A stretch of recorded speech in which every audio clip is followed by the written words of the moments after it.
यदि आपके हाथ में यह मणिबंध रेखा होती है, यदि यहाँ से निकलने वाली एक लंबी रेखा इस शनि पर्वत तक पहुंच जाए, इसे हम लक लाइन भाग्य की रेखा कहते हैं। ये व्यक्ति को बेहद धनवान बनाती है।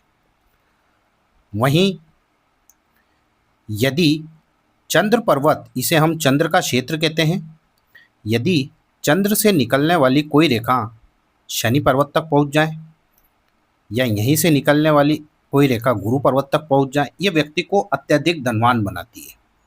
यह भी रेखा व्यक्ति को बेशुमार दौलत देती है तथा अत्यधिक धनवान ऐसे व्यक्ति को बना देती है।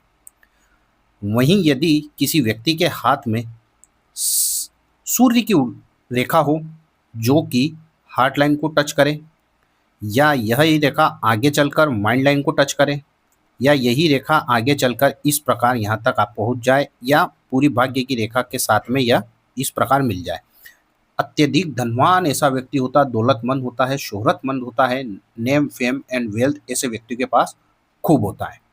सूर्य रेखा का होना अपने आप में एक राजा के समतुल्य ऐसा व्यक्ति जीवन यापन करता है।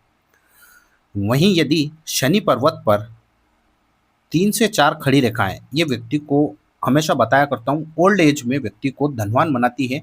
व्यक्ति निश्चित रूप से इन रेखाओं के माध्यम से धनवान निश्चित बनता है।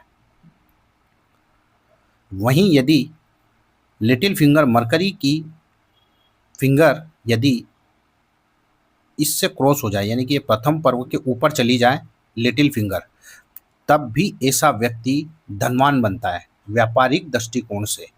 साथ साथ में यदि यहाँ पर भी 3 से 4 खड़ी रेखाएं हैं तो ऐसा व्यक्ति निश्चित रूप से धनवान अवश्य बनता है।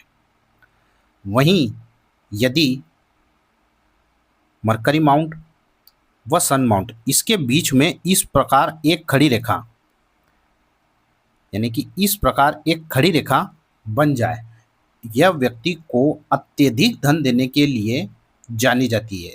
जिस भी व्यक्ति के हाथ में मैंने यह रेखा पाई है, ऐसा व्यक्ति करोड़ों अरबों का मालिक निश्चित रूप से बनता है। देखिए दर्शकों, बात हो रही है आज धनवान की, तो उसमें करोड़पति भी हो सकते हैं व्यक्ति, अरबपति भी हो सकते हैं, लेकिन निश्चित रूप से ऐसा व्यक्ति धनवान अवश्य होता है। वहीं यदि गुरु पर्वत पर क्रॉस बन जाए, ऐसा व्यक्ति भी धनवान देखा गया है तथा ऐसा व्यक्ति भी धनवान बनता है। वहीं यदि यह जो अंगूठे का प्रथम पर्व है, इस अंगूठे के प्रथम पर्व पर 3 आड़ी रेखाएं हों तो ऐसा व्यक्ति लक्ष्मी का स्वरूप माना गया है, यानी कि ऐसा व्यक्ति भी धनवान निश्चित रूप से होता है। यह हमारी जीवन की रेखा है और इस जीवन की रेखा में से जितनी ज़्यादा ऊपर की तरफ रेखाएं होगी, व्यक्ति उतना धनवान बनता है। समय समय पर तरक्की मिलती है तथा जैसे जैसे उम्र आगे बढ़ती है वैसे वैसे व्यक्ति धनवान बनते चला जाता है। यह क्षेत्र पूरा राहु का होता है। राहु का इस प्रकार ट्रायंगल बनना यह व्यक्ति को धीरे धीरे ही सही लेकिन अत्यधिक धनवान निश्चित रूप से बनाता है।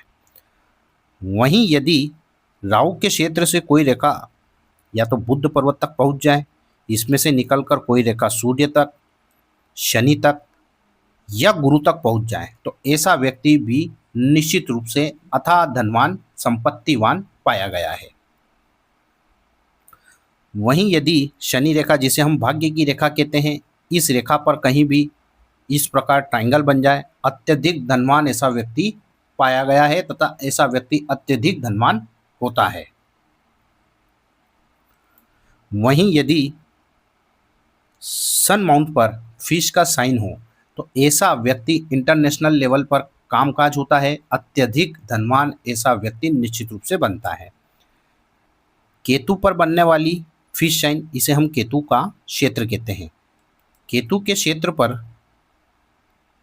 इस प्रकार फिश का साइन बने तो ऐसा व्यक्ति भी अत्यधिक धनवान, यानी कि मिडिल एज के बाद ऐसा व्यक्ति खूब सक्सेस होता है। 36 वर्ष के बाद अथाह धन संपत्ति ऐसा व्यक्ति कमा लेता है।